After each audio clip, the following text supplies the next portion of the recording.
Et tu utilises mon cœur ce matin pour toucher les cœurs, pour restaurer les cœurs, pour guérir. Tu es le Dieu encore qui guérit. Tu es le Dieu encore qui nous transforme. Seigneur, je veux encore et encore te faire confiance de tout mon cœur. Touche les cœurs. Tu connais les problèmes de chacun. Tu vas donner des paroles de connaissance, des paroles de sagesse, des paroles de guérison, des paroles de restauration. Seigneur, ce que je veux, c'est ce que tu veux. Toucher les cœurs, les ramener vers toi, non vers moi.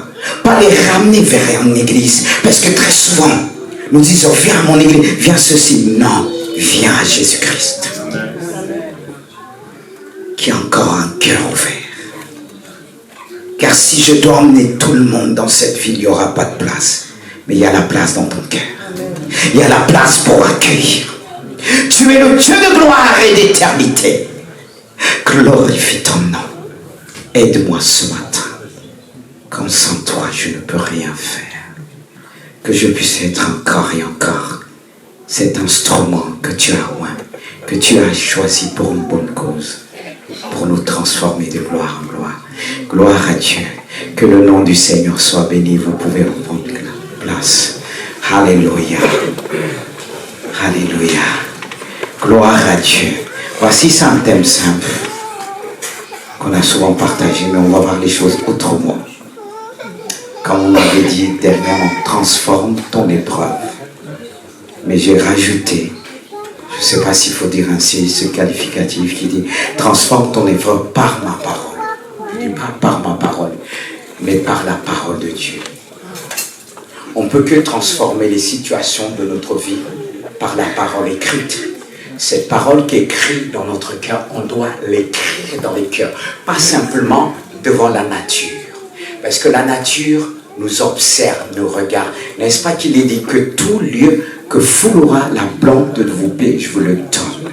Et tu dois écrire sur le sol, écrire dans l'atmosphère, et dans le ciel, et devant tout ce ciel qui t'écoute, qui t'entoure, puisque nous sommes environnés d'un si grand nuée des témoins. Les gens nous entourent. Et on doit transformer, non simplement nous transformer par la parole, mais transformer les épreuves des autres par la parole. Et autrement dit, par la parole de Dieu, c'est-à-dire les promesses de Dieu. Ce qui nous transforme aussi, il ne faut pas oublier les promesses de Dieu. Elle peut être insignifiante, mais elle nous transforme. Et c'est ce que nous allons voir à travers la vie de Jérémie, car il est dit, car je veille sur ma parole pour l'exécuter, pour l'accomplir. Et Dieu s'y veille sur toi, il veille à cause de sa parole.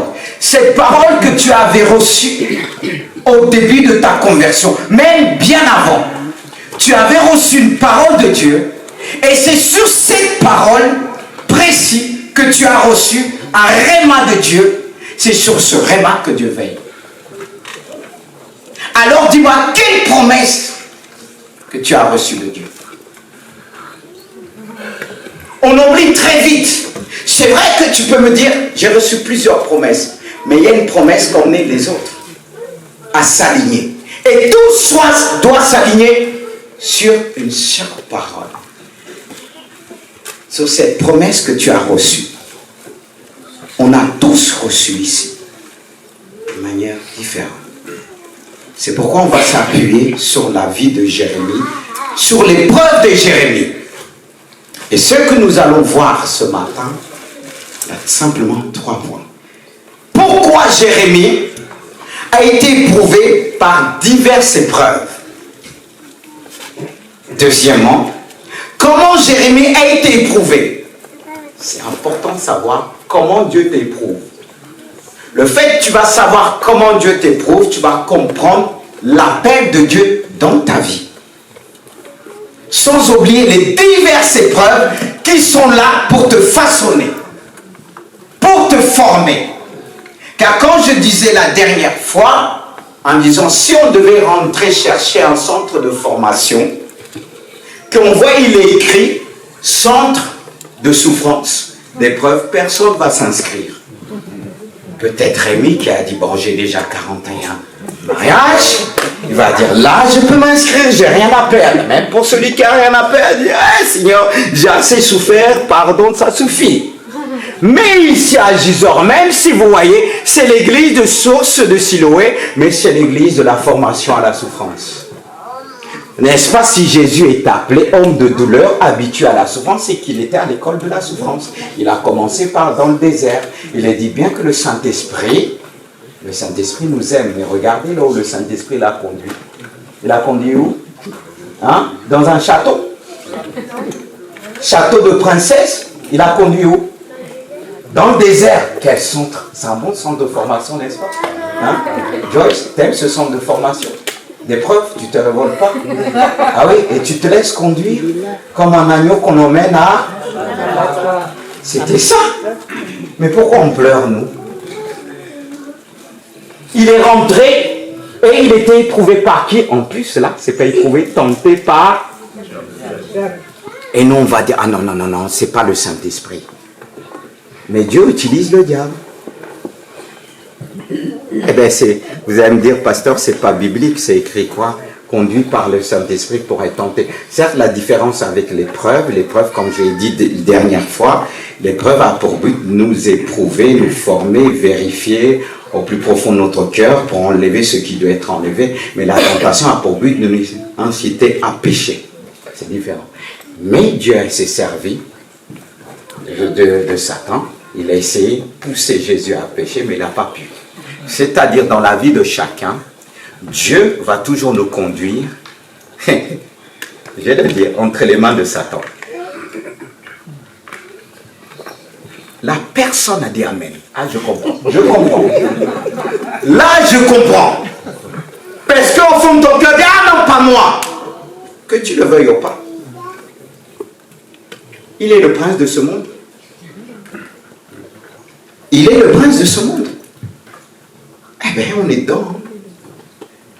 Mais celui qui nous garde, c'est Jésus. Amen. Alors, c'est ce que nous allons voir, comment que Jérémie a été prouvé. Et troisième, comment Jérémie a transformé son épreuve par la parole. C'est ça l'importance. Comment je vais transformer chaque épreuve de ma vie. Eh bien, chaque fois que je suis tenté, qu'est-ce que je vais faire? On va revenir sur le point. Pourquoi Jérémie a été éprouvé par diverses épreuves? Il y en a sur la deuxième tout à l'heure, mais bon, ne vous inquiétez pas, j'ai les choses, les notes ici. Pourquoi? Alors, si je dois te poser la question, pourquoi Dieu t'éprouve par diverses épreuves? Si tu me réponds, je vais dire, alors là, tu comprends ton appel.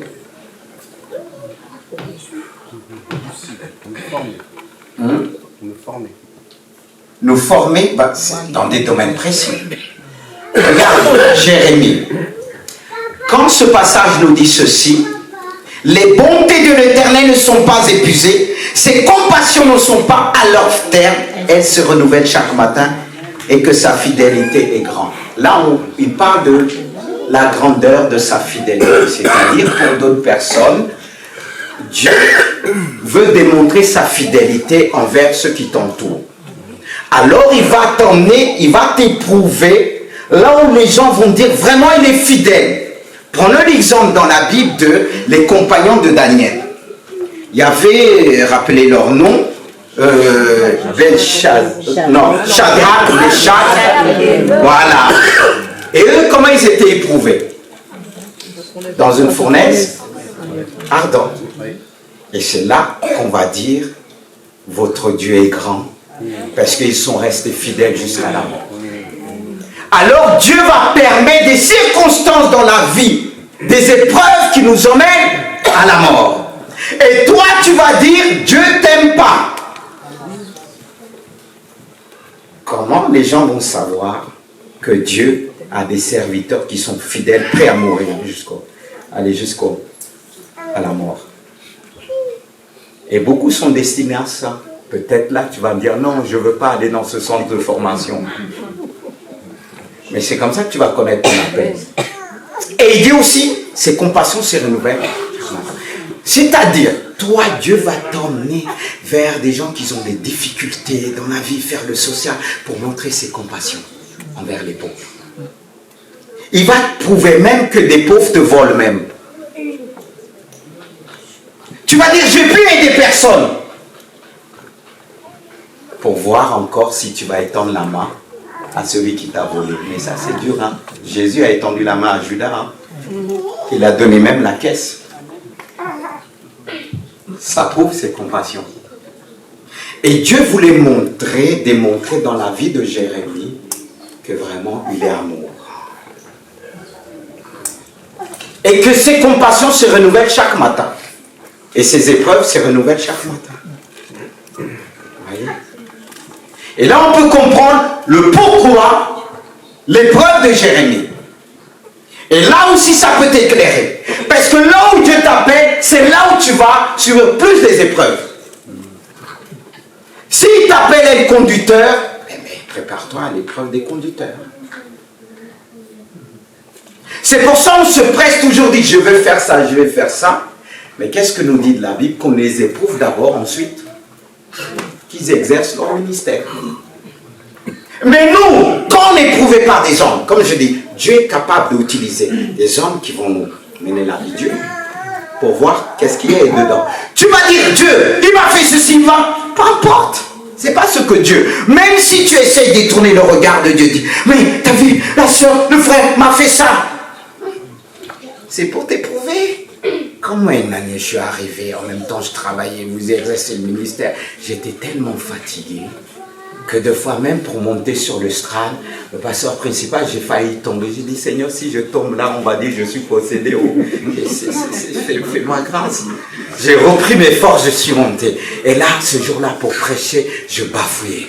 Et quand j'ai fini, je reçois encore une douche froide par une sœur. Elle me dit, il dit, mon frère, je t'aime, mais je te donne un conseil d'aller un orthophoniste. Oui. Pour elle, il fallait que, tu vois, pour apprendre, c'est pour ça que j'ai dit ceux qui travaillent avec moi, mes frères, exercez-vous à la lecture. Parce que si vous n'êtes pas prêts à recevoir, qu'on vous dit, vous allez vous énerver. Et ma belle-mère qui était derrière, elle s'était fâchée. Et pendant moi, je souriais, je rigolais. Je dis, mais comment? Mais est-ce que je savais? La personne avait envie des fois, on a envie de se déchaîner. On se sert d'un petit truc pour dire, là, c'est mon tour. Hein. Ce pasteur-là qui a l'habitude, c'est mon jour. Comme si c'est moi, ça va me changer. J'ai juste souri. Mais si elle savait... Ce jour-là, j'étais fatigué. Même quand j'allais travailler, un collègue de travail dit, j'allais à l'église, il m'a dit, tu vas aller à l'église là, t'es cadavré. Et le fait qu'il m'a dit cadavré, ça m'a encouragé. J'ai dit, comment je peux être cadavré pour servir Dieu? C'est pas possible. Et ça, j'ai dit, non, j'ai pas intérêt, je dois donner cette image de Dieu qui nous fortifie. Amen. Ça y est, Dieu est fidèle. Et il nous éprouve. Il nous éprouve même pour savoir si on est capable. Quand au-delà, on va sortir de la chair, quelqu'un va me dire, on va s'énerver, tout ça. Pour rien. Non, c'est lui qui nous a appelés. Je n'ai pas donné l'occasion à Satan. Et vous voyez, c'est de ça que Dieu nous emmène à comprendre le pourquoi il nous a appelés. Et on va aller plus loin sur Jérémie. La deuxième question, je disais ceci, comment Jérémie a été éprouvé?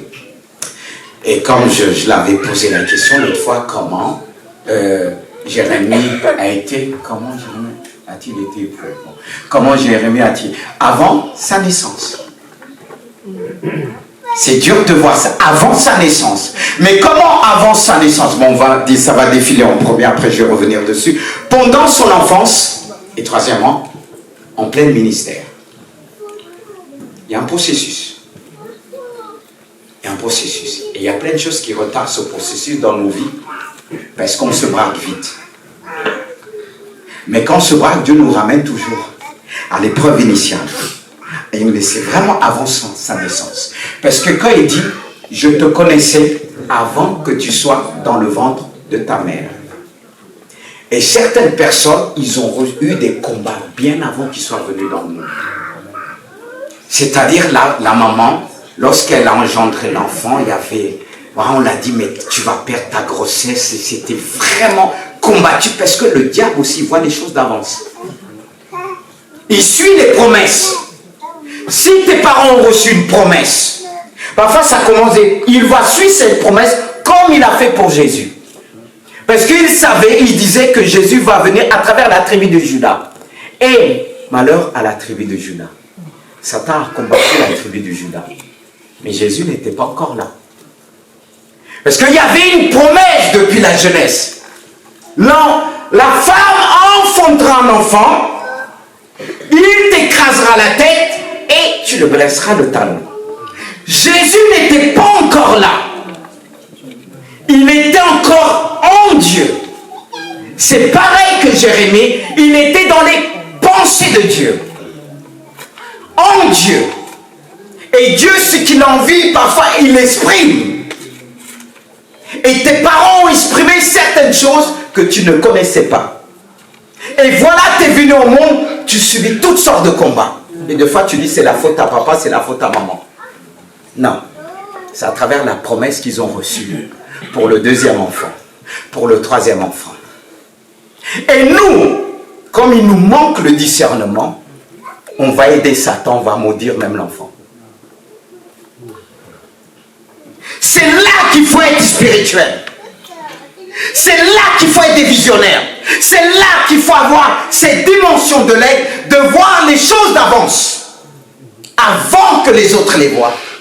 Mais tous, on n'a pas reçu le même ministère. C'est pourquoi il a dit, il a donné les uns pour apôtres, prophètes, évangélistes, pasteurs et docteurs, pour nous emmener dans la révélation. C'est là qu'on a besoin l'ensemble de l'Église pour voir les choses d'avance. Et Jérémie, il était là bien avant parce qu'il était présent en Dieu. Par sa parole.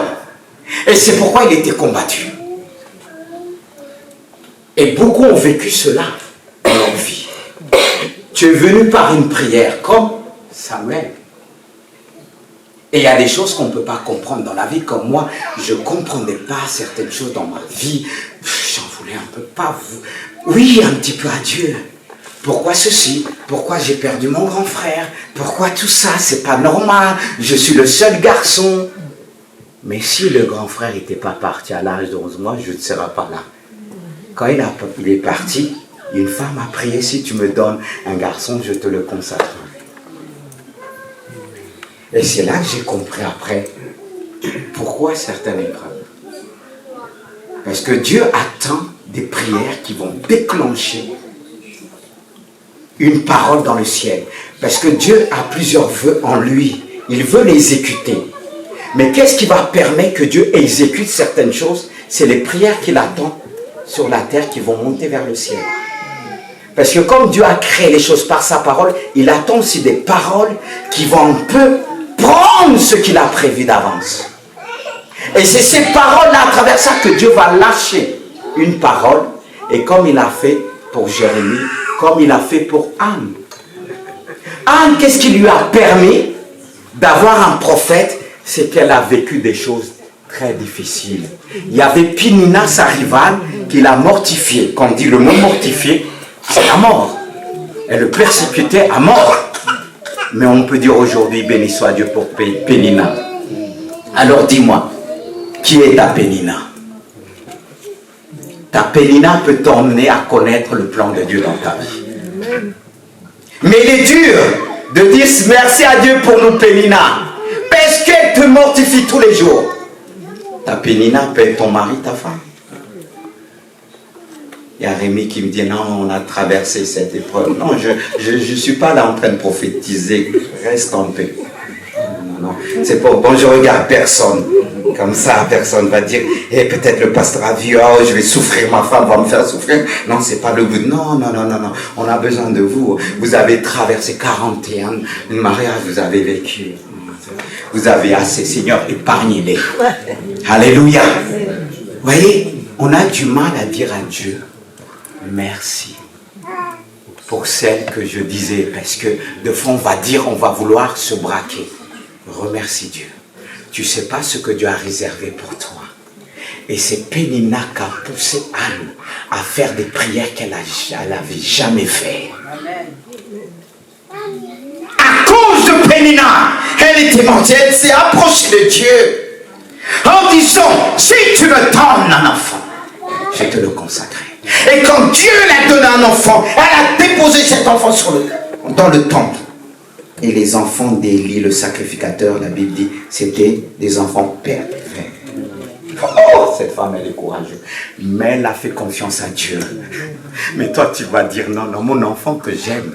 Parce que je vois plein de bébés. Si je dis, donnez-moi votre enfant, tu pars, tu rentres à la maison, tu dis, pasteur, je l'ai eu dans la souffrance. C'est mon seul. Et tu vois, Anne, qu'est-ce qu'elle a fait?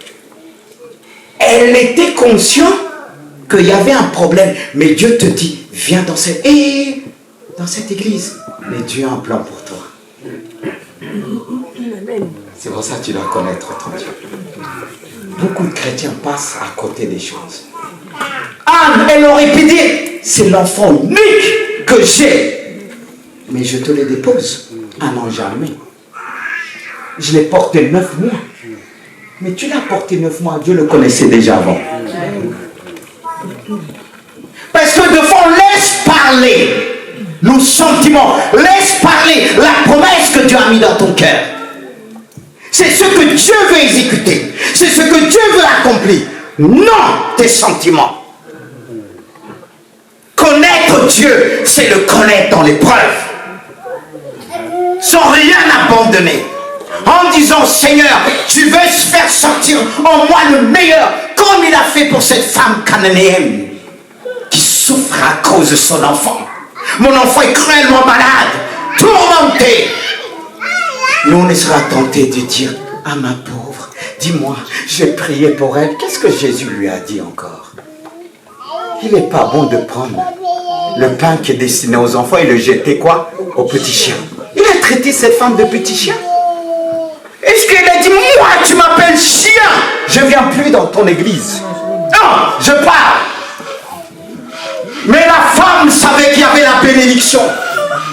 Même si on l'a traité chien. Même moi on me traite chien.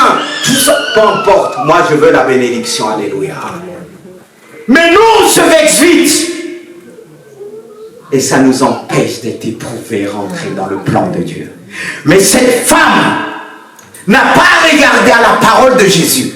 Et les disciples qui disaient, renvoie-la, elle nous casse la tête. Elle crie, et elle a dit non. Elle est venue au pied de Jésus. Elle s'est prosternée. Jésus l'a regardé. Il a vu la parole parce qu'il voulait exécuter une parole dans la vie de cette femme.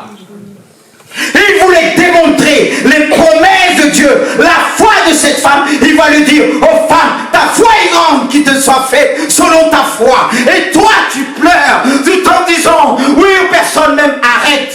Est-ce que toi tu aimes les autres? Il ne faut pas nous fatiguer avec ça. Tout le temps on ne t'aime pas, tu attires l'attention des autres. Arrête. Il y a ceux qui aiment. Elle me dit, je souffre. Tu as souffert plus que Jésus. Je ne dis pas qu'on ne va pas te consoler, mais il faut te montrer ici. C'est l'école de la souffrance. Et on t'appellera femme de douleur, habituée à la souffrance. Est-ce que tu peux dire amen à celui qui t'a appelé? Alléluia. Dieu veut former des hommes. Dieu veut former des femmes. Regardez pour Jérémie, cet homme qui disait, ah non, mais il va le dire, avant que je t'ose former dans le ventre de ta mère, je te connaissais déjà. Je te connaissais déjà. Parce que nous, on commence à compter lorsqu'on sort du ventre. C'est là qu'on commence à compter. Mais Dieu commence bien avant. Alléluia. Les pensées de Dieu ne sont pas nos pensées. Même pendant sa naissance. Et là, j'ai compris pourquoi ma mère avait fait plusieurs césariennes. Waouh! C'était difficile. C'était difficile. Même quand je vous ai dit une fois le témoignage, je répète, c'est pas que je vais toujours revenir dessus pour ceux qui ne connaissent pas. Quand j'étais en plein ministère, j'étais triste, on ne voit pas la famille. On se déplace même parfois des anniversaires. Et sur la route de fond, on pleure. On ne le montre pas. Et j'ai dit non, je ne vois pas cette femme qui m'a donné la vie. Et Dieu m'a dit ceci, parce qu'il parle tantôt d'une manière, il tente de nous direction. Et il m'a dit ceci, tu n'appartiens pas à ta mère. Mais pourquoi? Va lui demander. Et je ne savais pas ce qu'elle avait dit à Dieu. Et c'est là que Dieu m'a dit, elle t'a consacré parce que tu ne devrais pas venir au monde. Parce qu'elle n'a eu que des filles. Mais d'abord un garçon, après il est parti. Mais si, comme je disais, le garçon était là, est-ce qu'elle aurait fait une prière? Dieu permet même l'épreuve de la mort. Il enlève quelqu'un. C'est dur. Quand Dieu m'a fait comprendre, ça m'a fait mal. J'ai pleuré des années pour dire, je n'ai pas connu ce frère-là. Il est parti, il n'était pas malade. Un jour ou l'autre, il court, il revient, il a mal à la tête. C'est comme ça qu'il est parti. Même ma mère, pour en parler, elle est vite. Mais elle a prié, parce qu'on lui avait dit, tu n'auras pas un garçon. Signe tous les décharges, tu vas. Même mon père a signé. Il dit, c'est pas mon affaire.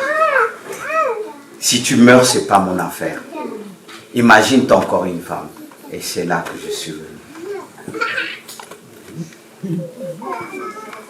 Et quand Dieu m'a dit, elle t'a consacré. Et tu verras dans une semaine, quand tu vas l'entendre, elle va te dire la même chose.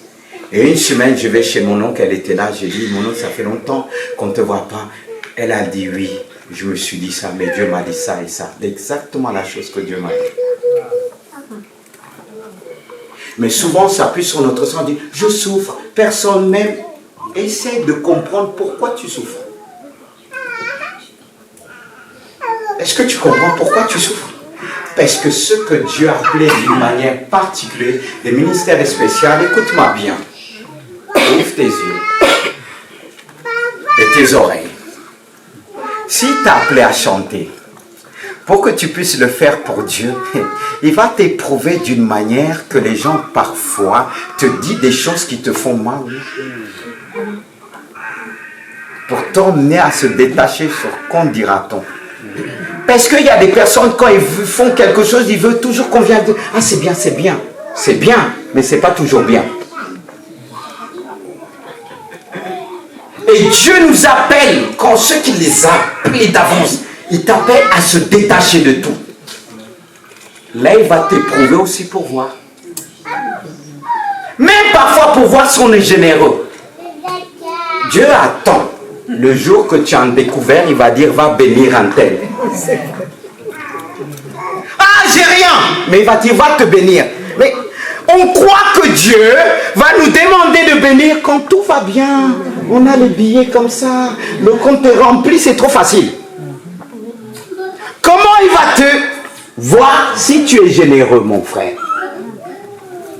Quand tu as les moyens, c'est facile. Et Dieu est bon, quand on a les moyens, Dieu évalue sur nous les moyens, il nous demande, même pour ceux que tes moyens ne peuvent pas couvrir, pour dire va venir. Hey, ça c'est dur, de fois on pleure, hein? Mais après on dit on y va, il faut être honnête. Comme ce message dans une convention, Jimmy Sibala a raconté, il disait, dans l'église, Dieu lui demandait de vendre sa maison et d'aller bénir. Il commence à pleurer, les fidèles commencent à dire, oh, le Saint-Esprit a visité son serviteur. Et il va voir sa femme qui pleure aussi, les gens disent, ah, ils sont vraiment unis. Et il vient, il touche sa femme. Sa femme dit, je sais. Et vous savez, quand quelqu'un pleure, c'est pas toujours qu'il pleure dans le bon sens, que Dieu est en train de lui demander quelque chose, il lutte. Mais c'est pas facile. Je l'ai connu ça quand je devais aller à l'école biblique. Très tôt, à l'âge de 20 et quelques, Dieu m'appelle à le servir. Et là, j'avais bien économisé pour acheter. Il me dit, tu vas prendre cet argent, tu vas aller à l'école biblique. Quand tu finis, tu vas acheter une voiture. Non. Et j'ai combattu, hein. Et vous savez, peut-être vous, quand vous êtes appelé, vous allez dire Alléluia, comme Isaïe, envoie-moi là où tu veux. Et c'est facile, hein.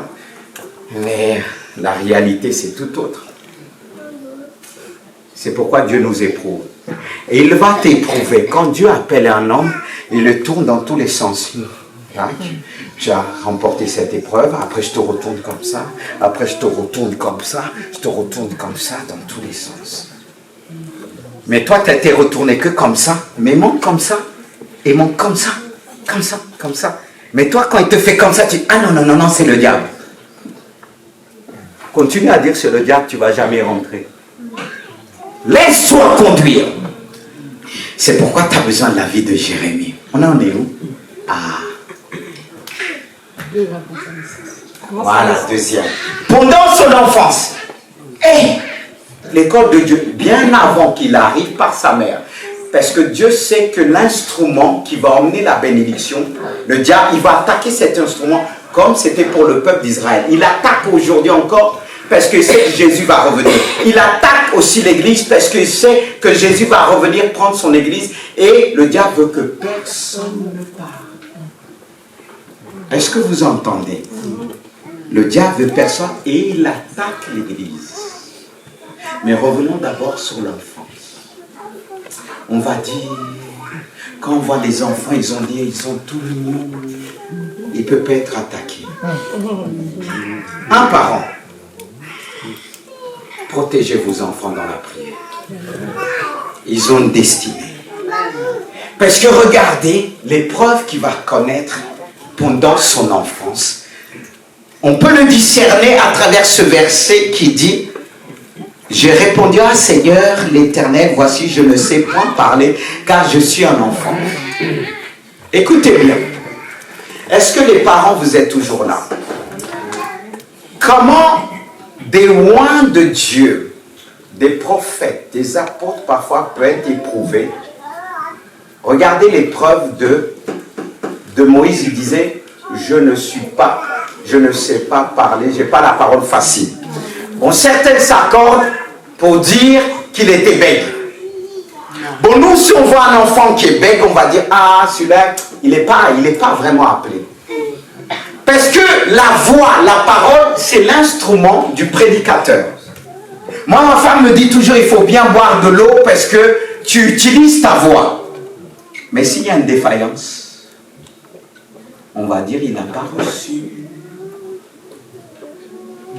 Alors le diable attaque même ce domaine, l'intelligence de l'enfant. Que vous allez le mettre à l'école, c'est peut-être l'enfant qui va avoir plus de difficultés. Je ne dis pas que les autres n'ont pas reçu. Et celui qui a plus de difficultés, tu vas dire: bon, je vais me tourner vers celui qui a plus de facilité. Tu dois se tourner vers eux, tous les enfants. Parce que celui, regardez, bon, permettez-moi de revenir. Souvent, l'enfant qu'on a mis à côté, on dit: il ne fera rien de sa vie. C'est lui qui émane après. Amen. C'est pas que tu ne pouvais pas voir le diable combattre. Et toi, tu vas dire: il n'a pas ceci. Même parfois, à l'église, on peut rejeter certains enfants en disant: il est dans tous les sens. Personne. Mais c'est cet enfant que Dieu a mis ce regard. Et quand le diable sait, il va l'agiter. C'est pourquoi il faut bien sûr avoir l'intelligence. Pourquoi cet enfant vit ça? Il a des difficultés à l'école. Il a ceci, parce qu'il y a quelque chose dans sa vie. Et c'est comme ça qu'il faut discerner le problème, les difficultés de ton enfant. Les difficultés du deuxième, du troisième. Là où il te crée plus de problèmes. Est-ce que vous suivez? Mais nous, on va dire: cet enfant fait rien de sa vie. Regarde. Et c'est vrai, ça nous fait. Mais il faut se ressaisir. Moi, je me ressaisis devant Dieu. Je dis: tu veux me montrer quelque chose? Et je m'approche, je discute. Je fais comprendre. Parce que parfois, il y en a qui sont attaqués même. Ils voient des choses la nuit. Et c'est les enfants, parfois, qui vont avoir peur de dormir tout seuls. Qui vont faire même pipi au lit. Ils ne vont pas te dire: et toi, tu vas le taper. Mais pourquoi? Parce que c'est cette peur, les choses qu'il a vues la nuit. Voilà. Et c'est là qu'il faut observer. C'est là qu'il va être plus attaqué. Et le diable pour dégoûter les autres. Parce qu'il y a un appel dans sa vie. Et le diable sait très bien qu'il va faire trembler l'enfer. Et le diable veut mentir aux parents. Parce que les parents, la plupart, ne cherchent plus la face de Dieu pour comprendre la réaction de chaque enfant. C'est pourquoi les combats que j'ai connus, je dis je ne lâcherai pas. Je dis mes enfants souvent, on m'appelle persévérance. Je ne lâcherai jamais. Et je le déclare, je le prononce, que le monde des ténèbres entend. Je ne lâche pas, parce que c'est dans le spirituel. Notre combat se tient. Et j'appelle aux hommes de l'église. Je ne me tourne pas vers les sœurs. Quand on dit tu es un père, tu dois être un père spirituel, un homme de la foi. Même si tu ne comprends pas, tu te tiens dans la prière. Je ne dis pas qu'il ne faut pas reprendre l'enfant. Mais où sont les hommes de prière qui n'écoutent pas simplement leurs sentiments? Parce qu'on dit, ah, les femmes sont sentiments, et vous? Et vous, mes frères? C'est pire dans notre société. On ne sait plus qui est l'homme, qui est la femme. Hey, soyons des hommes selon Dieu. Soyons des modèles. Des hommes après tout de prière. Même s'il y a la souffrance, cherchons la face de Dieu. Mais aujourd'hui, beaucoup de couples chrétiennes souffrent. Est-ce que c'est toujours la sœur qui dit on prie, on prie, on prie? T'en as pas marre?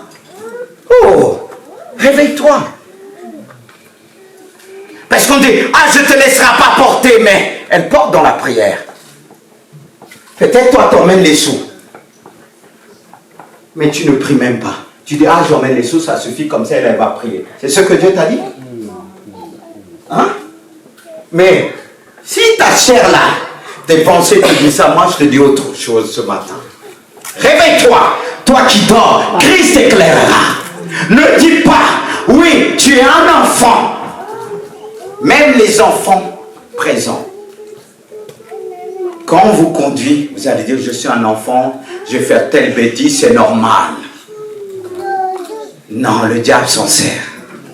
Et Jérémie a dit, je suis un enfant, je ne sais pas parler. Ne dis pas que tu es un enfant. Il va dire. Il va dire, ne les crains pas, point, car je suis avec toi pour te délivrer, dit l'Éternel. Et il rajoute, voici, je mets mes paroles dans ta bouche. Regarde, je t'établis. Pour te dire, Dieu nous a appelés, mais beaucoup ne sont pas encore établis à cause de l'épreuve. Ils ont peur. Tu peux être appelé, mais tu n'es pas établi. Il y a l'appel et le moment que Dieu va être établi. Et le moment que Dieu va être établi, tu vas rencontrer d'autres épreuves. Et quelles sont ces épreuves qu'il a connues en plein ministère? Pas déjà avant d'être en plein ministère, enfant même. Revenons. Regardez bien. Qu'est-ce qu'il dit? Regarde, j'ai été établi aujourd'hui sur les nations. Pour faire quoi? D'abattre, pour que tu ruines et que tu détruises, pour que tu bâtisses et que tu plantes. Écoutez bien. Dieu veut planter en vous. Il veut faire des choses. Mais quand il va faire des choses en premier, quand il va t'utiliser, ce qui te demande qu'il va faire pour les autres, il va le faire d'abord pour toi. Si Dieu veut t'utiliser comme un instrument pour éprouver les autres, pour ruiner, pour abattre, pour détruire, ben il va arracher en toi ce qui doit être arraché. Et ça fait mal, hein? Ça, notre personnalité, Dieu permet confrontation avec des personnes. Moi, au début de ma conversion, je souriais, j'avais envie de frapper. Dieu permettait qu'on me bouscule. J'ai regardé la personne, je souriais, il pensait que c'était la joie. Je disais dans mon cœur, oh Seigneur, si je peux enlever le manteau de pasteur, qu'on se règle d'abord, après je reprends. Donne-moi ça. Ça n'a jamais été exaucé. Et je m'étais là, surtout les collègues de travail disent, il est converti, maintenant tu peux aller. Ah, je souriais, mais c'était pas vrai. J'avais envie de coller une. J'ai déjà fait, j'ai demandé 1000 fois pardon à Dieu. J'ai dit même à un collègue, est-ce que tu as l'habitude de te battre? Et surtout les collègues, quand ils voyaient, mais c'est bien d'avoir les femmes dans la société, mais parfois c'est un sujet que d'autres hommes se gonflent un petit peu. Lui, quand il voyait, il voulait montrer qu'il est fort. Moi, je l'ai regardé comme ça, j'ai dit, toi là, si c'était pas celui-là, un seul truc par terre, on a envie. On dit, Dieu s'aide. Mais Dieu dit, c'est pas cela, je t'ai appelé. Surtout avant, quand les gens connaissent ton problème. Et même des fois, tu pleures. Et Dieu, il m'a éprouvé. Même on était capable de me dire, toi là. Même recevoir une claque, tu as envie d'agir. C'est comme Dieu te maîtrise. Et tu te sens faible. Tu te sens tout ça. Il est en train de te dépouiller. Et au début de ma conversion, j'ai beaucoup pleuré. C'est parce que... Ah, non. On dit, mais Seigneur, je veux juste un peu comme avant. Juste un peu. Si tu me permets, mais je vais te servir. Pas comme ça. Ah, je pleurais. Parce que quand j'ai donné ma vie, l'appel de Dieu a retenti. Parce que c'était bien avant ma naissance. Parce que même quand je ne marchais pas avec Dieu, j'avais cet amour déjà. Mais Dieu a permis qu'on puisse m'avoir même dans l'église, au niveau de l'argent et tout ça. J'ai dit pardon, parce que moi, quand on me disait, Dieu là, quand je venais de me convertir, je donnais. Pas de problème. Mais je me suis fait bien avoir. Ça, c'est la formation de Dieu. Je n'ai pas dit que c'est Dieu qui a fait ça, mais il a permis. Voyez comment Dieu et nous, on dit non. Parce que quand Dieu nous appelle, il change notre comportement. Il permet, écoute bien, je ne dis pas que je veux que ça se fasse dans l'église, mais il permet qu'un chrétien charnel te blesse. Il dit, oh, nous on a prié depuis longtemps, on n'a jamais fait ça. Tu n'as pas été tenté de quitter l'église à cause de ça? Soyons honnêtes. Surtout même quand je vous ai dit vendredi, mon fils qui disait, ah, papa, j'ai entendu ça parce que comme ils sont mélangés avec vous, il y en a qui ne savent même pas c'est le fils de pasteur et ça se lâche. Mais ce qui m'a touché quand il m'a dit, c'est même pas la peine que je te le dise. Je dis, tu as raison mon fils. Je l'ai emmené à être au-dessus. J'ai dit ça. Et quand il a dit, il y a plus de personnes qui t'aiment, même c'est pas ça que je cherche. Qu'on m'aime ou pas, que je prêche l'évangile. Et j'ai l'habitude de le dire. Je dis même, pour ceux qui sont blessés, tu as trouvé des chaises vides ici. Ben c'est comme ça. Ça c'est la place de quelqu'un que peut-être qu'il n'a pas supporté. Voilà. Mais je ne dis pas qu'avec brutalité, mais que Dieu nous aide à prêcher la vérité. Mais pour revenir, cet homme, même pendant son enfance, nous, de fois, on veut protéger les enfants, c'est bien. Mais il y a des choses que tu ne pourras pas protéger ton enfant. C'est là qu'il faut être connecté avec Dieu. Parce que tu risques de faire le travail du diable. Tu sais comment? Quand on doit l'emmener quelque part, dit, ah, on va l'emmener telle école de dimanche et autres. Tu vas dire, tu veux tellement que ton enfant soit à côté de toi. Eh bien, il peut avoir même se lever le matin, il a un rhume, et que ce jour-là, Dieu peut le bénir à l'église. Tu vas dire à mon bébé, non, Dieu va comprendre, je te couvre. Tu vas bien le couvrir même. Mais ce n'était pas ce jour-là qu'il fallait le couvrir. C'est ce jour-là que Dieu a quelque chose pour lui ou pour elle. Et là, c'est aussi une épreuve. Parce que des fois, Dieu a une parole à te dire. Et cette parole qu'il veut te dire, c'est le jour que tu vas tomber malade. Et tu vas tomber malade, ta charmante femme dit, hey, pour une fois, tu es fidèle à l'église, couvre-toi. Ton Dieu, là, même ton pasteur. Mais c'était ce jour-là que tu devais recevoir quelque chose. Mais quand le diable sait, qu'est-ce qu'il va faire? Il va faire en sorte que tu tombes malade. Et ta charmante femme, ça peut être aussi de l'autre côté aussi, hein. Ah oui, ne pense pas. Et elle va dire, ah non, elle va te couvrir. Et toi, tu vas voir la douceur de ta femme. Je ne dis pas hors de moi, Satan. Non. C'est la douceur. Tu dis, ah, elle n'a jamais été comme ça. Alors, prévu que je tombe encore malade. Alors Dieu a permis que tu aies une deuxième, trois même. Et le diable va mettre, il va encore permettre que ta femme soit encore plus gentille. Il est capable de faire ça. Est-ce que vous m'entendez? Surtout dans le domaine de la maladie, tu as un rhume. Mais toi, tu avais l'habitude de te lever. Et ta femme même te disait, vas-y, Dieu va te guérir ce jour-là comme par hasard. Elle dit, dors mon chéri. Et tu ne vas pas te poser de questions. Tu vas dire, ah non, mais merci Seigneur pour la maladie. La maladie nous a rassemblés. Et toi, tu crois que tu as fait une bonne prière? L'école de Dieu, là, Satan, là, il est rusé. C'est pourquoi il ne faut pas changer certaines habitudes. Si la personne te dit autrement, elle dit, hey! Mais toi, tu vas dire, voyez comment le diable ne va pas venir avec une arme, boum, boum, boum, boum, boum. Là, on va le voir. Parce qu'à l'époque, plus l'église était persécutée, plus les chrétiens grandissaient. Et Dieu permet des épreuves dans le couple, dans le foyer, tout ça. Mais on est là, on s'énerve, on veut régler le problème. Var-nous proprement, arrête. Arrête, tu vas t'épuiser, arrête. Il y a le plan de Dieu derrière. Parce que Dieu veut écrire dans la vie de tes enfants. C'est à ce moment-là que Dieu veut les apprendre. Mais Dieu veut les apprendre quelque chose, il va éprouver même le père et la mère. À cause de la peine de ton enfant, Dieu vous éprouve. Il permet deux fois, il y a des mois, il n'y a pas de sous. C'est l'école de Dieu. Et toi, tu vas en vouloir à l'autre, tu vas dire, t'as trop dépensé, c'est ta faute. Et le diable dit, allez-y. Et l'école de Dieu à l'enfance. Et je disais en plein ministère. Parce que Dieu va arracher en plein mystère. Qu'est-ce qui s'est passé?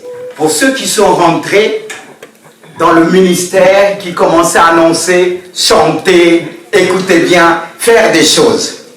Il est dit, si on lit dans Lamentation de Jérémie, vous connaissez le passage, le livre de Lamentation de Jérémie, il y a même un livre qui s'appelle Lamentation. Je ne te demande pas de dire, il écrit Lamentation de Jérémie, alors je vais me lamenter dans ma vie. Écoutez bien. Après, je vais aller vite, je ne vais pas vous retenir longtemps. Mais il faut que les paroles puissent rester gravées dans la tête. Je suis pour mon peuple, quoi? Un objet de quoi? Voilà. Et il dit, chaque jour, l'objet de leur... Et il dit, il m'a rassaisi d'amertume, il m'a enivré d'absinthe. Il a brisé mes dents avec des cailloux. Il m'a couvert de sang. Tu m'as enlevé la paix. Je ne connais plus le bonheur.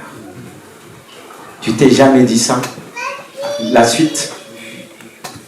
Et je dis, ma force est perdue. Je n'ai plus d'espérance en l'éternel. Quand je pense à ma détresse et ma misère à l'absinthe et au poison, quand mon âme s'en souvient, elle est abattue au-dedans de moi. Oh, pendant le ministère, Dieu permet qu'on puisse connaître des moments amers, d'amertume. Oui, des moments difficiles. Des moments, même les pensées deviennent amères. Tu n'as jamais connu ça? Tu avais des pensées amères que tu as dit, je ne viens plus à l'église. Lui, il est appelé au milieu du peuple. Regarde ce que le peuple de Dieu l'ont fait. Il mettait même des cailloux dans sa bouche pour l'empêcher de parler. Il n'avait plus de bonheur. Il peut arriver des moments dans le ministère de Dieu, on n'a plus envie. Ça ne t'est jamais arrivé? Est-ce que c'est la raison que tu dois arrêter? Il y a de quoi?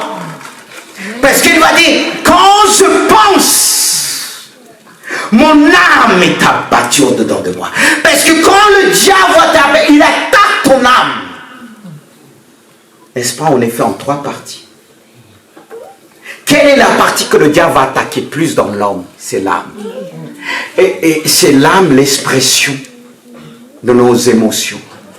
Et quelle partie que le diable va attaquer plus à l'église? L'épouse, qui représente l'âme de Christ. C'est vrai. L'église est beaucoup attaquée. Car l'église est le chemin qui nous emmène vers le paradis. Et le diable attaque. Mais le but de Satan, c'est atteindre l'esprit et tout le corps. Et Jérémie était atteint en tant qu'homme de Dieu, prophète. Parce que c'est ce qu'il a vécu. Quand mon âme s'en souvient de l'absinthe au poisson, il a connu cette amertume. Et beaucoup ont été découragés et ont laissé tout lorsqu'ils sont arrivés à cette épreuve-là, au plein ministère. Mais on veut que toujours les gens disent, mon frère, t'as bien prêché, t'as bien chanté. Ah, les chantres. Imagine quelqu'un te dit, mais tu chantes mal. Et toi, ce jour-là, tu n'étais pas bien. Tu vas faire quoi? Il y en a qui ont quitté l'église comme ça. Comme j'ai dit, regarde la femme qui m'a dit, je ne sais pas prêcher, je ne sais pas parler. J'ai juste souri. Parce que j'étais convaincu de la paix de Dieu dans ma vie. Amen. Je ne me suis pas laissé déstabiliser. C'est ce que le diable veut. Que tu abandonnes. Et pour que tu abandonnes, il peut utiliser même nos épouses, nos maris. Là où tu ne t'attends pas. Ce n'est pas une raison d'abandonner l'époux et de dire, ah, c'est Satan. Chétan. Non, il faut discerner. Parce que Dieu veut élever en toi ce qui est inébranlable. Quand Dieu appelle un homme, une femme, il donne l'épreuve d'Abraham. Qu'il y a des choses qu'il va te dire. Si tu dis à ta femme, elle va te décourager. Ou si tu dis à ton mari, il va te décourager. Oui. Et si toi, tu ne sais pas prendre position, la femme me dit, mais tu ne m'aimes pas, tu vas tout le dire. Et Dieu ne t'a pas dit de tout dire. Parce que si Dieu veut te prendre comme ami, un ami, on parle de la confidentialité. Dieu va te dire quelque chose. Et dès que ta femme va dire, ah, mon chéri, tu vas tout dire. Elle peut te décourager parce que ce n'est pas ce moment qu'elle devait entendre ça. Même de l'autre côté. Et Dieu nous est, quand Dieu appelle un homme, il te prend tout seul. Des fois, tu vas vivre des choses, tu vas penser que, ah, je vais dire à ma femme, on va vivre, elle va te dire autre chose, ça va te décourager, souris simplement si tu comprends. Tu vas dire, ah Dieu merci. Ça veut dire que je ne devais pas lui dire. Mais toi, tu t'énerves, tu n'es pas spirituel. Beaucoup le font. Ah, mes frères, mes soeurs, tu vas dire, quand je prie avec mon mari, il dort, il ronronne. Mais béni soit Dieu, il ne devait pas entendre la prière qui sortait de ta bouche. Vous savez, quand on a le Seigneur, on reste tranquille. Mais on s'énerve vite. Dieu veut t'éprouver, tu commences à t'énerver. Tu dis, je vais mourir. Allez, meurs alors. Comme ça, tu iras au paradis plus vite. Même là, il te dira, est-ce que tu as accompli ta mission? Non. L'école de Dieu, là, la formation, c'est pour ça qu'il dit, les pensées de Dieu, ce n'est pas nos pensées. Parce que quand il le dit, Jérémie, il l'a vécu. Il l'a vécu. Et on peut dire, on veut tous être prophètes. Ah, tu veux être un véritable prophète de Dieu? Viens. Tu vas savoir ce qu'est prophète. Parce que beaucoup se disent, Dieu m'a montré, c'est facile d'être des petits prophètes, excusez-moi de le dire pour être libre, ultra libre, comme ça, dire, ah c'est Dieu qui m'a parlé. Même si tu as reçu une dimension de... Tu dois être formé. Tu dois être... Et souvent, il y en a qui choisissent plus facilement prophète parce que comme ça, ils disent ce qu'ils en pensent dans leur cœur, ils le balancent dans tous les sens. Non, ça, c'était pas prophète. Hein. Arrête. Est-ce que c'est pas esprit de Python, ça? Excusez-moi de le dire. Je peux me permettre de le dire devant Dieu, que Dieu puisse me faire grâce. C'est à cause de cet esprit de prophète-là, soi-disant, qu'il y a eu des dégâts dans l'église. Que chacun se permette, ah, je te vois, Dieu m'a montré que tu dois te marier avec un tel. Et on peut détruire même nos enfants. On peut détruire nos enfants. On dit, Dieu m'a montré, alors on force. Sagesse. C'est pour ça qu'on a besoin d'être éprouvé. Si tu as reçu dans ce domaine, on te dira bienvenue au club. Être prêt à vivre ce que cet homme a vécu. Là, tu ne dis pas Amen. Hein? Mais je vais avancer. Je vais avancer. Comment Jérémie a transformé son épreuve? C'est la fin, par la parole. Comment il l'a fait quand il dit ceci? Voici, c'est ça, ce que je veux repasser, c'est-à-dire rappeler à mon cœur ce qui me donnera l'espérance. Parce que le but de Satan, c'est d'enlever l'espérance du salut. L'espérance. Mais ce qui est bon à rappeler, écoutez-moi bien, ceux qui nous encouragent dans le service de Dieu, c'est ce que nous avons compris aujourd'hui, l'appel qu'on a reçu. Comme il dit Jérémie, qu'est-ce que tu as vu? Je vois les choses comme une branche d'amandier. C'est tout petit, c'est une branche. Il dit, tu as bien vu. Mais c'est pas tout le monde qui peut voir l'appel de Dieu, le plan de Dieu, et comprendre. On peut entendre l'appel de Dieu et voir sans comprendre. Qu'est-ce qui va nous emmener à comprendre le plan de Dieu? C'est l'épreuve. C'est l'épreuve. Il dit, Jésus a appris l'obéissance par la souffrance. Et c'est l'épreuve qui va nous pousser soit à nous déformer, soit à nous former et nous déformer. Et beaucoup aujourd'hui chrétiens, écoutez bien, étaient déformés par l'épreuve. À tel point de ne plus vouloir. Est-ce que c'est Dieu qui t'a appelé au l'homme?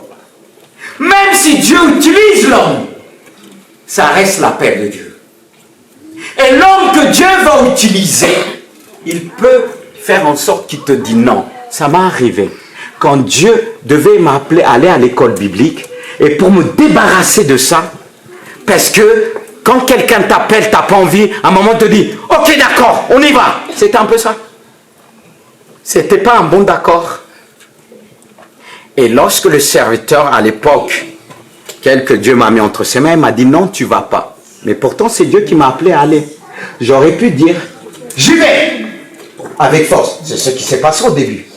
J'ai dit ok, j'y vais. Mais vous savez qu'est-ce que Dieu a fait? Il y avait un tableau, on était assis à l'école de dimanche, un tableau qui est tombé, que les enfants avaient écrit, je ne sais pas, c'était inspiré. Et dans le tableau, il disait, prépare-toi d'abord. Et lui, il a ramassé le tableau, moi j'ai fait juste que ça. Et Dieu est bon, il s'arrange toujours pour que tu vois. Même si j'ai fait comme ça, j'ai bien vu. Lui, il a ramassé. Et d'un coup, il a dit, ok, j'ai dit, ok, d'accord, il n'a pas compris, il croyait que le Saint-Esprit est venu, mais le Saint-Esprit a fait tomber quelque chose. Et c'est là que j'ai dit, d'accord, mais nous, vous savez, souvent à l'église, surtout ceux qui, soi-disant, ils voient les choses, quand on leur dit non, il manque sa sagesse, c'est Dieu qui m'a montré.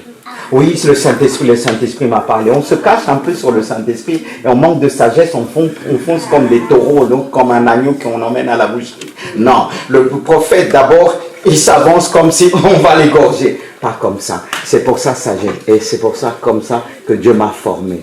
Il permet quelqu'un te dire non. Mais dans ce non-là, il veut t'apprendre quelque chose, la patience. Parce que pour Dieu, il ne s'agit pas d'une question d'heure et du temps. Dieu, il voit ce qui va se passer plus tard. Il va le ramener. Il rachète le temps. Mais Dieu m'a formé, écoutez d'abord. Quand j'ai un obstacle, de réfléchir. Et c'est pour ça quand moi qui ai emmené Dieu m'a emmené au milieu des conseils. D'autres disaient non, d'autres disaient oui. Je rigolais. Et je dis, Dieu utilise le non et le oui pour équilibrer. Mais nous, on va dire, pourquoi les autres disent non? Ah, je suis pasteur, je suis ceci, calme-toi. Quand Dieu permet qu'il y a des noms en face de toi, c'est pour t'apprendre comment écouter, comment exposer ton problème. Mais toi, ta femme te dit, ton mari, non! Rebelle, tu vas dire, non. C'est pas parce qu'elle te dit non qu'elle est rebelle et pardon. Il y a des gens qui te disent oui, oui, oui, par derrière, ils font autre chose. C'est ça que tu préfères? Mais quand on dit non, mes sœurs, je dis toujours, Dieu vous a donné un don qu'on n'a pas, nous les hommes. Je ne dis pas que ça ne veut pas dire qu'il ne faut pas avoir la douceur. La douceur, c'est une force. La douceur, là. Combien de fois on était énervé, quelqu'un, une femme est venue juste toucher comme ça nos mamans, ça fait le. Mais aujourd'hui, le diable veut vous tromper, mes sœurs. Oui, c'est pour ça que Dieu éprouve aussi les sœurs. L'école de la souffrance, pour que la douceur puisse ressortir. Dieu est fidèle. Et c'est ce qu'il a fait sur son serviteur. Elle a dit, voici ce que je vais rappeler à mon âme, à mon esprit, à toute mon être entier. Parce que si ton âme a reçu ton âme, l'âme est plus combattue. Parce que c'est le siège de nos pensées. Et le diable va attaquer nos pensées pour pénétrer dans l'esprit. Pour te tenir. C'est pour ça qu'il y a de plus en plus de chrétiens en psychiatrie. Parce qu'ils sont atteints dans leurs pensées, dans leur âme. C'est pourquoi on doit dire, Seigneur, regarde dans mon âme si j'ai du mal à t'obéir. Parce que très souvent, c'est la désobéissance. Et c'est là qu'on doit veiller en disant, Seigneur, vois dans mon âme. Je veux repasser cet appel que tu as mis dans ma vie. C'est-à-dire l'appel, regardez, souvent quand on se rappelle d'une promesse, qu'est-ce qui nous encourage? C'est la promesse. Et souvent quand je suis éprouvé, je me dis, rappelle-toi ce que j'ai fait dans ta vie. Si je l'ai fait avant, je peux encore le faire aujourd'hui. Je n'ai pas changé. Il faut toujours s'attacher à une parole de ta vie que tu avais reçue au début. C'est ce qui te donnera la force. C'est ce qui te donnera l'espérance. Dieu veut ranimer cette flamme en nous. Mais pour qu'il puisse ranimer, tu dois se souvenir de la promesse de Dieu dans ta vie. Et le fait, tu vas dire, je veux repasser cela.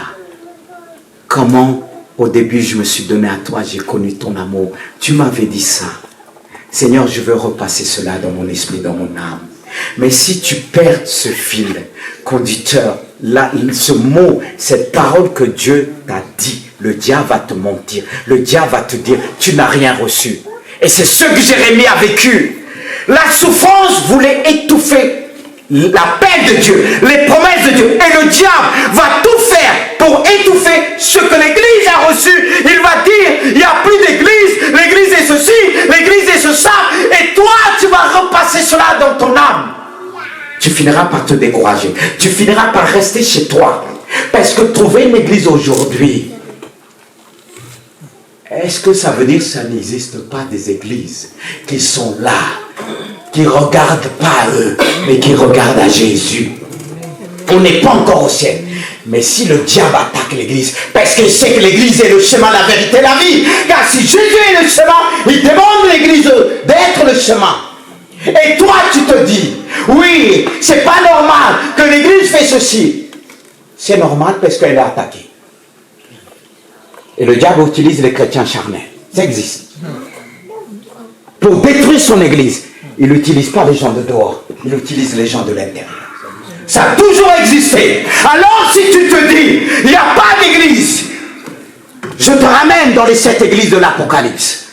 C'est vrai qu'il y a 2 églises parmi les 7 que Dieu va faire aucune reproche. Mais les autres, même s'ils faisaient des reproches, mais parlent aussi aux chrétiens fidèles qui étaient dans cette église-là.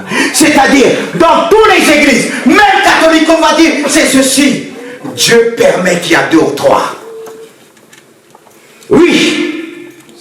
Alors toi qui dis, ces esprits, il y a plus, ne fais pas le travail de Satan. Amen. Ne fais pas le travail. Réveille-toi. Repasse la promesse que Dieu a mis dans ton cœur. Le fait que tu vas rappeler la promesse de Dieu dans ton cœur, ça va te réveiller. Et tu vas demander pardon. Tu vas dire, Seigneur, c'est pas un homme qui m'a appelé. C'est toi, Jésus-Christ. Je veux accomplir cette parole. Parce que tu dis, tu veilles sur cette promesse pour l'exécuter. Dieu veut exécuter la promesse qu'il a mis dans ton cœur. Réveille-toi. Fais repasser dans ton âme, dans ton esprit et dans tout ton être entier. Le fait que tu vas faire repasser cela, là tu pourras dire, Seigneur, ta fidélité est grande. La souffrance voulait m'arrêter, mais au contraire, la souffrance me pousse à jeter sur tes bras en te disant, aujourd'hui, je me lève, je dis non, chaussures, ou pas chaussures, je bénirai le Dieu qui m'a donné la force de prêcher. Même si j'avais pas de chaussures au pied nu, j'annoncerai les bontés de Dieu, car elles se renouvellent chaque matin. Et si tu rappelles l'appel de Dieu, les bontés de Dieu vont se renouveler dans ta vie. Amen. Les bontés, et ni ta femme, ni ton mari pourra te lâcher. Pourquoi? Pourquoi? Parce que tu es le dépôt. Quand on voit la vérité, la lumière, je vais dire encore une vérité, excusez-moi. Parfois on se bat, on dit un tel m'a lâché. Mais si tu es la lumière, tu es l'arbre de vie. est-ce que tes enfants pourront te lâcher? Non. Jamais. Ils vont tourner, ils vont dire, papa, maman avait raison. Parce qu'ils vont sentir, ils vont faire le tour, ça va manquer. Mais non, on veut pas, c'est pas normal, j'ai fait ceci, elle m'a abandonné. Est-ce qu'une mère abandonnera son enfant? Une véritable mère? Non. Alors au lieu de combattre soi-même, si tu reflètes selon la gloire de Dieu, partout où tu vas, tes enfants vont te téléphoner. Maman, tu rentres, t'es où? Même s'il y a quelqu'un bruit, ils vont dire, maman, t'es où? Et toi, tu vas dire, mais je croyais qu'il avait dit, il n'a pas besoin de moi. Ça, c'est la bouche, mais ce n'est pas le cœur de l'enfant. C'est pas le cœur, mais on se bat. Vous savez quoi? Si on a quelque chose, même ton épouse, ton mari, va dire non, va faire le tour quand j'ai donné conseil à quelqu'un. Que sa femme, certains ils sont venus me voir, femme ou mari, qu'est-ce que je dois faire? J'ai dit, faites rien. Ah oui, c'est un tel 14, j'ai dit, un est venu, je me rappelle, pleurer. C'était la première fois qu'il pleurait. Il dit, quel conseil que tu me donnes? Fais rien. C'est pas une solution, ça? Parce que si tu fais, tu vas tout gâcher. Parce que c'est la chair qui va agir. Approche-toi de Dieu. Approche-toi de Dieu. Vous savez qu'on voit que Dieu est tout. Si tu es la source que Dieu, la personne va dire non. J'ai fait le tour. Ah bon, t'as fait le tour? Elle va dire non. C'est comme ça que certains réalisent après. Il faut les laisser. Ils vont réaliser qu'ils ont besoin de toi, même les enfants. Au départ, il dit, quand ils se l'aimaient, après, il dit vraiment. Même parce que c'est leurs copains qui vont leur dire, dis, ton père et ta mère, quand je suis présent, mais des fois tu ne réalises pas, mais les autres vont le faire réaliser, ils vont dire, ah, et c'est comme ça la véritable église de Dieu. Combien de fois j'ai vu des personnes partir, on les a dit la vérité, mais ils sont venus. Mais nous, beaucoup ont peur de dire la vérité. Il y a des hommes et des femmes, surtout les hommes ont peur de dire la vérité à leur femme, soit disons, elle va me quitter, ou bien la nuit, on ne va pas bon faire des 1000 bisous, et alors? Bon, j'ai dit 1000 bisous, vous comprenez, vous n'êtes pas des enfants. Ne laissez pas détailler, hein, parce qu'il y a des enfants au milieu de nous. Hein. Et toi, tu vas dire, elle m'a tourné le dos. Moi, je regardais le nord, elle regardait vers le sud. Et tu vas vouloir aller vers le nord. Oh, ce jour, tu ne dois pas te retrouver vers le... Tu te fatigues, reste dans le sud. Et prie le Seigneur. Ah, c'est pas bien. Nous nous aimons là. Mais pas 40 ans de combat quand même. De joie. Quand on se regarde, il ne faut pas tourner à l'est ni à l'ouest. Hein. Ça, c'est pas bon. Hein. À l'âge que vous avez, il faut finir, c'est fini ça. Laissez aux petits jeunes de faire ça au départ, mais après, mais vous ne vous tournez pas les jamais. Si elle te fait que ça, viens me voir. Hein. Viens me voir, on va débarquer là-bas. Fais ça. Il ne faut plus regarder vers l'est. Tournez-vous vers la seule direction, l'ouest. C'est de là viendra la bénédiction et pardon. Hein? C'est bien, hein? Ah, Marie-Olé, baisse la tête. Je pense, toi, tu vas pas. Le laisse, arrête. Allez vers le nord. C'est mieux. Non, mais c'est vrai, hein, parce que tu sais, deux fois, les gens viennent me voir dans mon bureau, ils tournent les feux, le rodéon. Je leur demande, oui. Vous savez, moi, je suis pasteur qui va, parce que tout est pur pour celui qui est pur. Et il y en a qui sont tous gênés. J'ai dit, mais pourquoi être gêné? Ça vous crée des problèmes. Le diable va vous dire toujours gêné, vous n'allez pas l'aborder. Le problème est là, vous allez parler de l'ouest. Or que le problème a commencé dans l'est. Que Dieu nous aide. Excusez-moi de sortir un peu, les gens étaient où là? Il faut bien que ça, c'est à cause de vous là que je suis éloigné. Pardonnez-moi, je reviens. Non, il se revient parce que là tu t'éloignes un peu. Pardon Seigneur. Voilà. Je veux repasser ces choses dans mon cœur. C'est pour ça que j'ai mis comme mot de la fin. Dieu veille sur sa parole. Et chacun a une portion de la parole de Dieu. Il veille sur sa parole que j'ai mise en toi avant ta naissance. Autrement dit, sur la promesse que j'ai déposée en toi, alors ne laisse pas le découragement. Est-ce que tu es découragé? Est-ce que quelqu'un est découragé au milieu de nous? À cause de ce qu'on t'a dit, on t'a dénigré. Je ne dis pas qu'il faut le faire. Mais Dieu va utiliser ça. À la base, c'est ni prévu ni voulu. Mais Dieu utilise cela. Il utilise la malédiction pour te bénir. On t'a maudit, mais Dieu va te donner une parole ce matin. Est-ce qu'on peut se mettre debout? Excusez-moi d'être long, mais il fallait attirer votre attention. On va mettre notre main sur notre cœur. Et c'est notre vie. Car il dit, garde ton cœur contre toute autre chose. Seigneur Jésus, je te remercie pour l'épreuve de ma vie. Je n'avais pas compris jusqu'à maintenant. Mais aujourd'hui, je veux te dire, ça m'a fait mal, je l'avoue.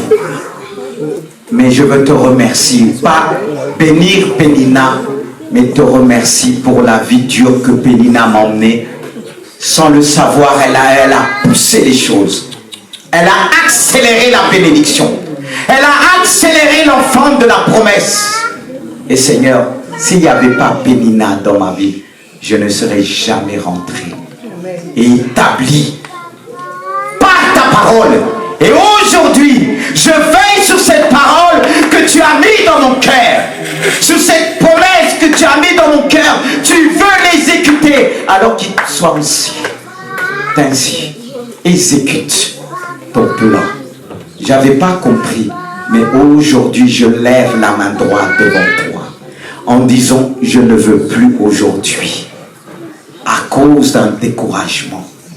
Je ne veux pas que les pensées du découragement viennent affecter ma vie comme du poison. Je ne veux plus me rappeler de cela. Ce que je veux me rappeler, c'est ta parole, tes promesses. Car c'est vrai que Seigneur, j'ai consulté des hommes et des femmes, même des psychologues, qui m'ont emmené toujours à me rappeler des souffrances, des choses les plus difficiles. Mais ils ignorent ce que je dois me rappeler. C'est tes promesses. Tes promesses dans ma vie, elles sont grandes, elles sont diverses. Car toutes les épreuves que tu as permis dans ma vie, c'était pour m'emmener dans chaque de tes promesses, les manifester et les vivre. Car chaque épreuve m'a révélé ta personne, Christ. Chaque épreuve m'a parlé de toi. Chaque épreuve m'a parlé du plan que tu veux accomplir dans ma vie. Et par tes épreuves, tu as brisé mon orgueil.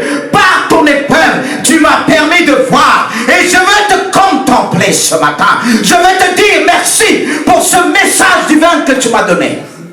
Je te loue et je te rends grâce pour ce que tu vas faire.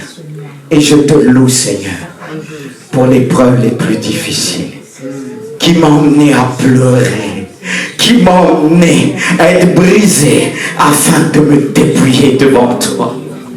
Seigneur, c'est par ces épreuves que j'ai appris à te connaître. C'est par ces épreuves que j'ai appris à connaître ton église. C'est par ces épreuves que j'ai appris à connaître ceux qui sont vrais, ceux qui sont doux, ceux qui sont entiers devant toi. Parce que tu dis, celui qui intègre dans ses voies trouve le Seigneur. Et Seigneur, ces épreuves nous ont permis de te rencontrer, de te toucher. C'est pourquoi je te prie ce matin pour l'auditoire que tu as appelé. Parce que tu as un plan pour chacun. Et que ce plan puisse être exécuté. Que ce plan puisse être accompli. Seigneur Jésus, éloigne ces pensées qui nous dit Dieu t'a abandonné, Dieu ne t'aime plus, tu nous as aimés bien avant qu'on était dans le ventre de notre mère. Et nous te disons merci, merci pour ta grâce, merci pour ton amour. Parce que je sais une chose, comme ton serviteur pouvait dire, qui me sépare de l'amour de Dieu manifesté en Jésus-Christ? Est-ce la tribulation? Est-ce l'épreuve? Est-ce la détresse? La nudité? La honte? Le péril? Les anges déçus, les dominations, les autorités? Nul ne ne pourra me séparer de l'amour de Dieu. Tu m'as aimé depuis le commencement et j'ai l'assurance en toi, Jésus-Christ. Je te dis merci pour ce que tu as fait ce matin dans le cœur. Dieu t'a délivré de ces pensées qui te tenaient captive. Et Dieu l'a envoyé pour nous libérer de toutes ces pensées qui sont nous, ces pensées amères. Sois délivré par le nom puissant de Jésus. Sois délivré. C'est pourquoi je veux, Seigneur, applaudir celui que tu as envoyé, Jésus. Alléluia. Non, mais toi, Jésus, encore plus fort pour mon autre Jésus. Celui qui nous a aimés, celui qui vous a appelé, il a un plan pour toi, il a un plan pour toi, il a rallumé cette parole de vie qui donnera la vie dans ton entourage. À lui seul soit toute la gloire. Reçois encore pour notre Jésus. Alléluia. Que Dieu vous bénisse. Que Dieu vous bénisse. Vous pouvez reprendre.